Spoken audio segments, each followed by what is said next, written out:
Materialism is a form of philosophical monism which holds that matter is the fundamental substance in nature, and that all phenomena, including mental phenomena and consciousness, are identical with material interactions. Materialism is closely related to physicalism, the view that all that exists is ultimately physical. Philosophical physicalism has evolved from materialism with the discoveries of the physical sciences to incorporate more sophisticated notions of physicality than mere ordinary matter, such as space-time, physical energies and forces, dark matter, and so on. Thus the term physicalism is preferred over materialism by some, while others use the terms as if they are synonymous. Philosophies contradictory to materialism or physicalism include idealism, pluralism, dualism, and other forms of monism. Overview. Materialism belongs to the class of monist ontology. As such,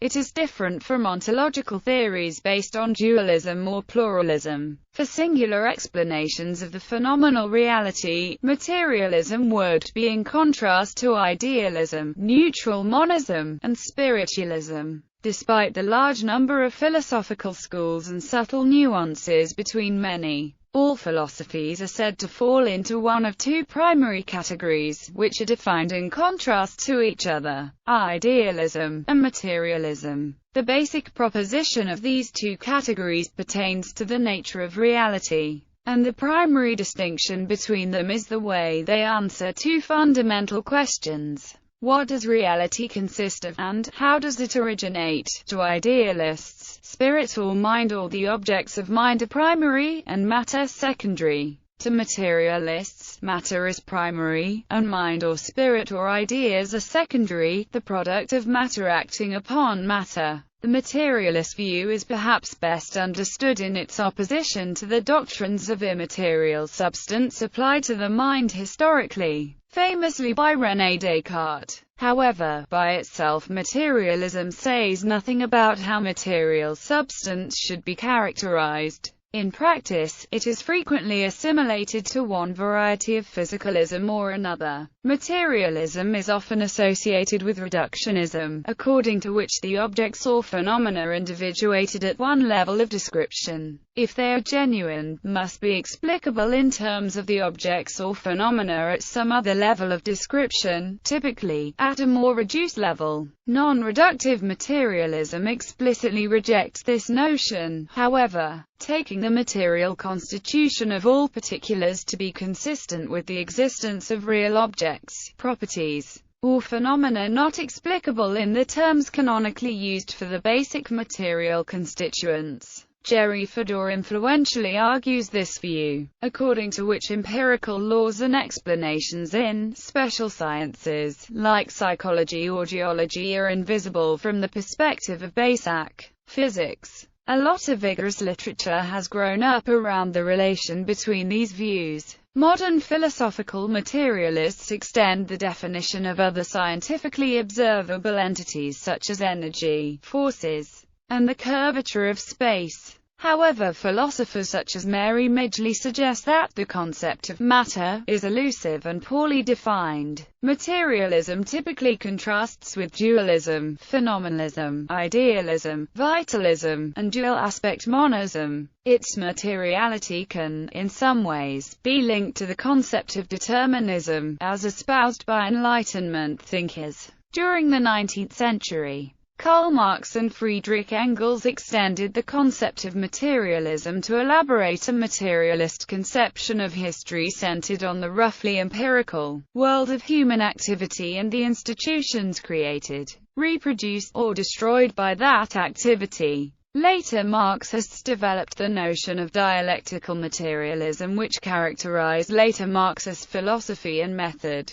History. Axial age materialism developed, possibly independently, in several geographically separated regions of Eurasia during what Karl Jaspers termed the Axial Age. In ancient Indian philosophy, materialism developed around 600 BC with the works of Ohitakesa Kambali, Payasi, Kannada, and the proponents of the Karvaka school of philosophy. Kannada became one of the early proponents of atomism. The Nyaya school developed one of the earliest forms of atomism, though their proofs of God and their positing that the consciousness was not material precludes labeling them as materialists. Buddhist atomism and the Jaina school continued the atomic tradition. Zunzi developed a Confucian doctrine centered on realism and materialism in ancient China. Ancient Greek philosophers like Thales, Anaxagoras, Epicurus and Democritus prefigure later materialists.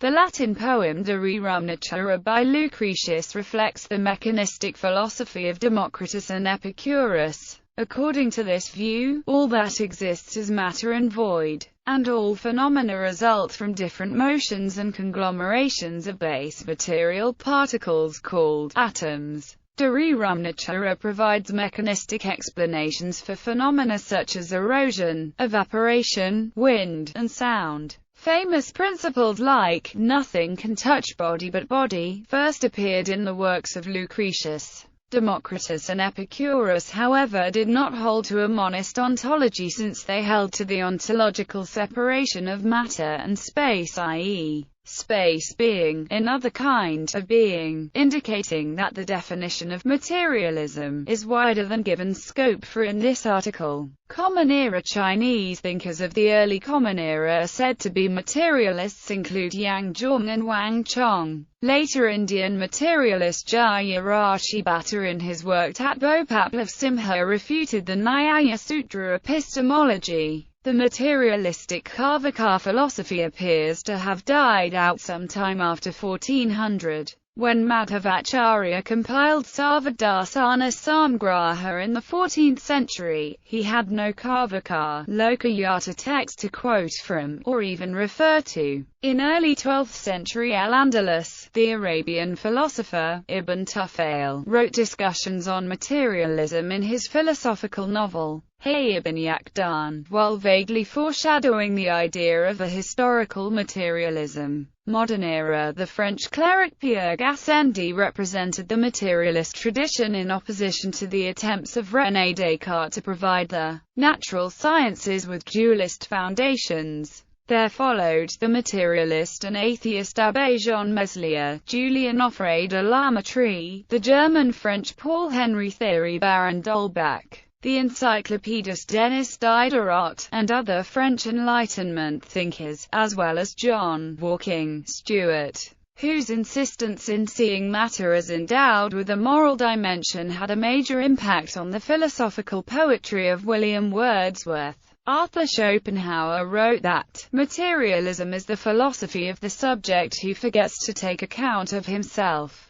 He claimed that an observing subject can only know material objects through the mediation of the brain and its particular organization. That is, the brain itself is the determiner of how material objects will be experienced or perceived. Everything objective, extended, active, and hence everything material, is regarded by materialism as so solid a basis for its explanations that a reduction to this can leave nothing to be desired. But all this is something that is given only very indirectly and conditionally, and is therefore only relatively present, for it has passed through the machinery and fabrication of the brain, and hence has entered the forms of time, space, and causality, by virtue of which it is first of all presented as extended in space and operating in time. The German materialist and atheist anthropologist Ludwig Feuerbach would signal a new turn in materialism through his book,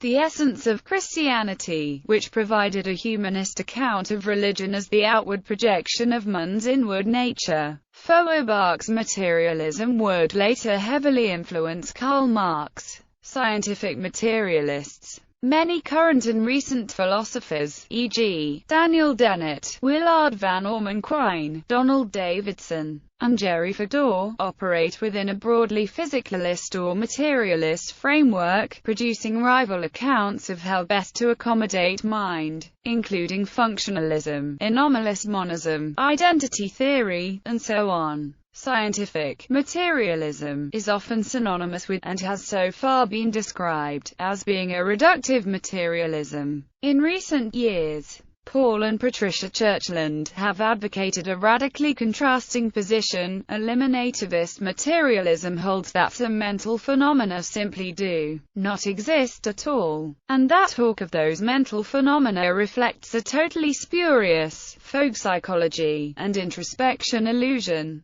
That is, an eliminative materialist might suggest that a concept like belief simply has no basis in fact, the way folk science speaks of demon-caused illnesses. Some scientific materialists have been criticized, for example by Noam Chomsky, for failing to provide clear definitions for what constitutes matter, leaving the term materialism without any definite meaning. Chomsky also states that since the concept of matter may be affected by new scientific discoveries, as has happened in the past, scientific materialists are being dogmatic in assuming the opposite. Defining matter. The nature and definition of matter, like other key concepts in science and philosophy, have occasioned much debate. Is there a single kind of matter which everything is made of, or multiple kinds? Is matter a continuous substance capable of expressing multiple forms, or a number of discrete, unchanging constituents? Does it have intrinsic properties, or is it lacking them? One challenge to the traditional concept of matter as tangible stuff came with the rise of field physics in the 19th century. Relativity shows that matter and energy are interchangeable. This enables the ontological view that energy is prima materia and matter is one of its forms. On the other hand, the standard model of particle physics uses quantum field theory to describe all interactions. On this view it could be said that fields are prima materia and the energy is a property of the field. According to the dominant cosmological model, the lambda-CDM model, less than 5% of the universe's energy density is made up of the matter, described by the standard model of particle physics,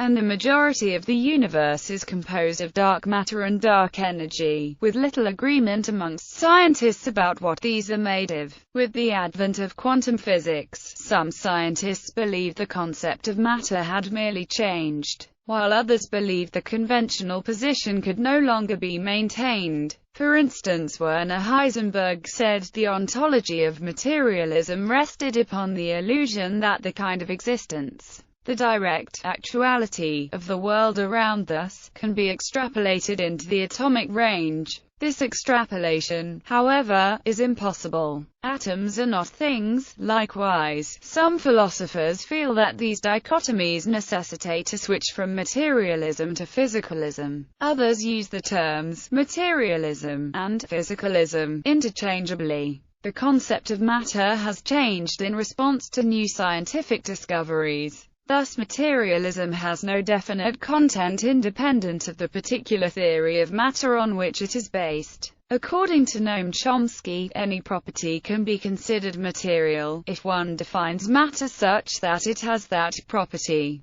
Physicalism. George Stack distinguishes between materialism and physicalism. In the 20th century, physicalism has emerged out of positivism. Physicalism restricts meaningful statements to physical bodies or processes that are verifiable or in principle verifiable. It is an empirical hypothesis that is subject to revision and, hence, lacks the dogmatic stance of classical materialism. Herbert Fayle defended physicalism in the United States and consistently held that mental states are brain states and that mental terms have the same referent as physical terms. The 20th century has witnessed many materialist theories of the mental, and much debate surrounding them. George J. Stack, Routledge Encyclopedia of Philosophy, Criticism and Alternatives. Scientific objections. Some modern-day physicists and science writers, such as Paul Davies and John Gribbin, have argued that materialism has been disproven by certain scientific findings in physics, such as quantum mechanics and chaos theory. In 1991, Gribbin and Davies released their book The Matter Myth, the first chapter of which, The Death of Materialism, contained the following passage.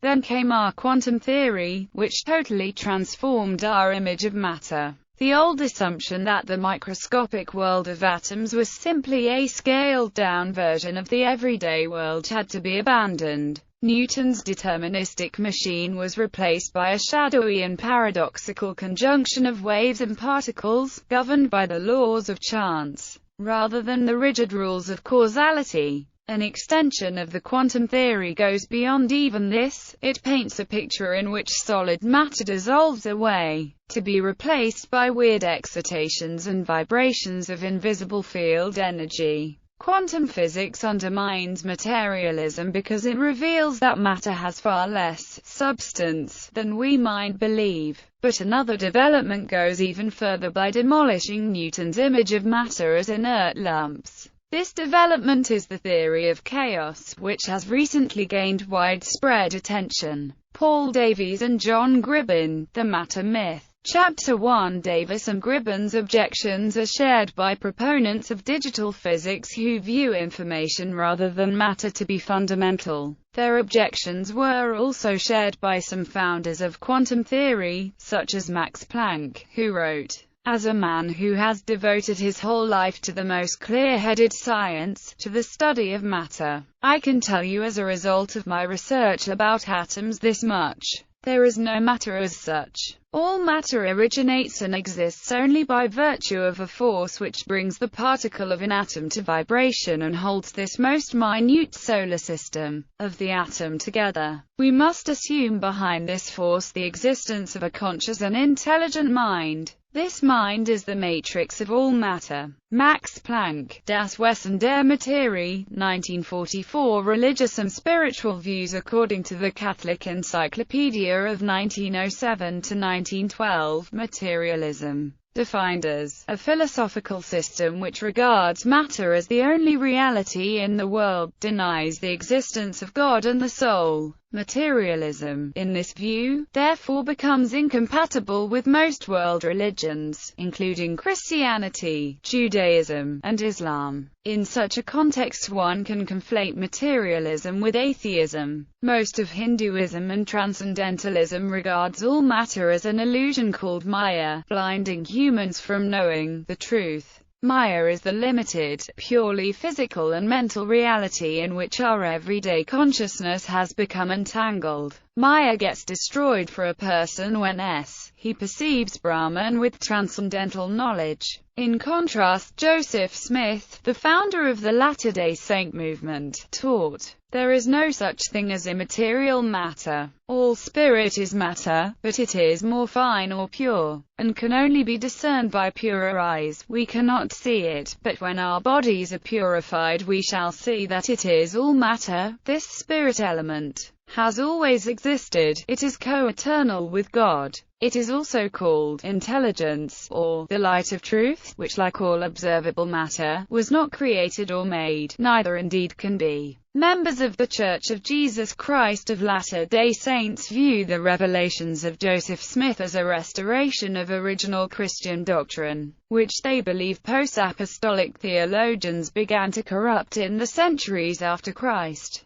The writings of many of these theologians indicate a clear influence of Greek metaphysical philosophies such as Neoplatonism, which characterized divinity as an utterly simple, immaterial, formless substance, essence that transcended all that was physical. Despite strong opposition from many Christians, this metaphysical depiction of God eventually became incorporated into the doctrine of the Christian Church, displacing the original Judeo-Christian concept of a physical, corporeal God who created humans in his image and likeness. Philosophical objections. Kant argued against all three forms of materialism, subjective idealism and dualism. However, Kant also argues that change and time require an enduring substrate, and does so in connection with his refutation of idealism. Postmodern, post-structuralist thinkers also express a skepticism about any all-encompassing metaphysical scheme. Philosopher Mary Midgley, among others, argues that materialism is a self-refuting idea, at least in its eliminative form. Idealisms. An argument for idealism, such as those of Hegel and Berkeley, is ipso facto an argument against materialism. Matter can be argued to be redundant, as in bundle theory, and mind-independent properties can in turn be reduced to subjective percepts. Berkeley presents an example of the latter by pointing out that it is impossible to gather direct evidence of matter, as there is no direct experience of matter. All that is experienced is perception, whether internal or external. As such, the existence of matter can only be assumed from the apparent stability of perceptions. It finds absolutely no evidence in direct experience. If matter and energy are seen as necessary to explain the physical world, but incapable of explaining mind, dualism results. Emergence, holism, and process philosophy seek to ameliorate the perceived shortcomings of traditional materialism without abandoning materialism entirely. Materialism as methodology. Some critics object to materialism as part of an overly skeptical, narrow or reductivist approach to theorizing, rather than to the ontological claim that matter is the only substance. Particle physicist and Anglican theologian John Polkinghorne objects to what he calls promissory materialism, claims that materialistic science will eventually succeed in explaining phenomena it has not so far been able to explain. Polkinghorne prefers dual-aspect monism to faith in materialism.